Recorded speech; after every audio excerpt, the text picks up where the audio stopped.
Welcome back, Right Side Broadcasting, to Day 3 of CPAC 2021 America Uncanceled. I'm Grace Saldana, and I'm joined by Congressman Brian Babin.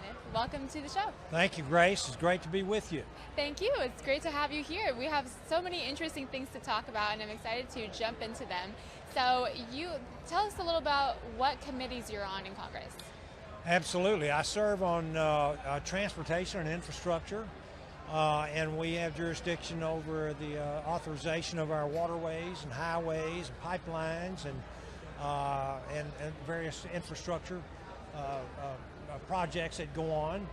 I also represent the Port of Houston, and I'm also, my district is composed of probably, in fact not probably, more petrochemical refining facilities than any other district in the entire country. We are the epicenter of energy down in the 36th district, which is basically Houston all the way over to Louisiana.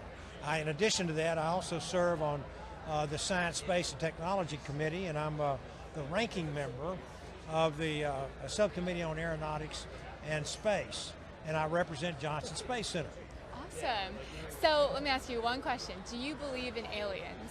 Well, you know I do, because I'm also the co-chairman of the House Border Security Caucus, and I've been down to that border 3 times. And let me tell you, there are literally millions of aliens coming across that border every day, every year, I should say. That's so funny. And so you're close. You know a lot about the border and what's going on there. You're on a subcommittee for it. So what is the solution? The solution is to take back up those policies of the Trump administration that they so very much with hard work, much negotiation and thought put together. The migrant protection protocols remain in Mexico, Title 42 public health restrictions, building the wall, and safe third countries. The negotiations that the Trump administration did with Mexico and with the Northern Triangle, the 3 Northern Triangle countries that were working so well. And Trump had his trials, there's no question about it. In 2019, we had record numbers of people coming across the border illegally. But in 2020, his last year, it was under control. Right. And they were warned at the Biden administration by the Trump administration authorities, do not reverse these policies or you're going to create a disaster. They didn't listen. And I can tell you there is a disaster unfolding and happening on the border as we are speaking right here. The cartels, the Mexican drug cartels are de facto in control of our border. Over 1 million illegals have come across our border this year alone. We are being overwhelmed in our schools, in our hospitals. We've had 1,000% increase in the number of criminals that have been apprehended at the border. We've had the drugs that are pouring over now because of the Biden administration policies, which are killing about 90,000 Americans a year from overdoses. The sex trafficking, the human trafficking, the human servitude. There really is indentured servitude going on in this country today. And it has been enabled by the Biden administration because they will not obey the law. They are not living up to their oath of office. And they're endangering not only Texas citizens and their property, but the migrants themselves. And every state is now a border state. Every American is being endangered by this disastrous border policy that we are seeing the Biden administration come up with. Yes, and I've seen those wristbands that the migrants wear, and they have to come into the United States, and that wristband means they have to pay back the smugglers a certain amount of money, and once they start working here. So they are indebted to the smugglers, the cartels who are running things in Guatemala, El Salvador, wherever they're coming from.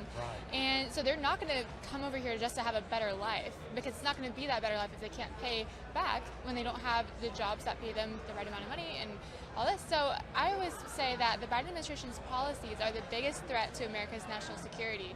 And on that front, you're involved in the Space Force. That's right. So how important is it to promote American expansion on the Space Force front? Well, everything you said is true. If we absolutely got to, our national security depends on whether we have a secure border. And we don't have a secure border, we don't have a sovereign nation. and we do not have a secure border at this point in time.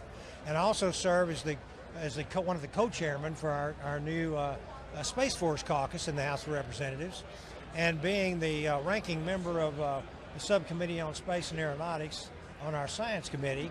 I happen to know a little bit about our space program, not only the civilian side of it, but on the military side as well. Right. And I can tell you that we are being challenged like never before by the Chinese Communist Party in Red China. They've made great strides in their space program, and we absolutely must never allow them to supplant us as the #1 spacefaring nation, because he who controls the high ground controls the low ground. So he who is #1 in space controls what's going on down on Earth. And the Chinese already have, they've gone to the dark side of the moon. They've got a probe over there. They've also sent a rover to Mars. They are the only nation besides the United States that have successfully sent a rover to Mars. And they have also put up their own space station already. And now, let me tell you, their space program has a military aspect to it. Our space program at NASA is all civilian. However, I know full well that everything that we develop in NASA also can have a military usage. And everything that we develop in NASA certainly helps us keep our #1 position as #1 spacefaring nation on Earth.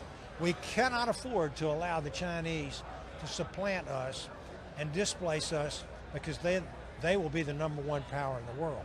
And we cannot have a tyrannical, despotic communist dictatorship with many atrocities, with the terrible things they're doing to ethnic groups going around the world, forced harvesting of organs, lots of terrible things. The United States has always been a shining city on a hill, just like Reagan City was a few years ago. And our example of freedom and liberty has got to be the example that the world sees, not Red China and all the repression that they're the most surveilled people on the face of the earth, probably in world history, because of the high-tech knowledge that they have.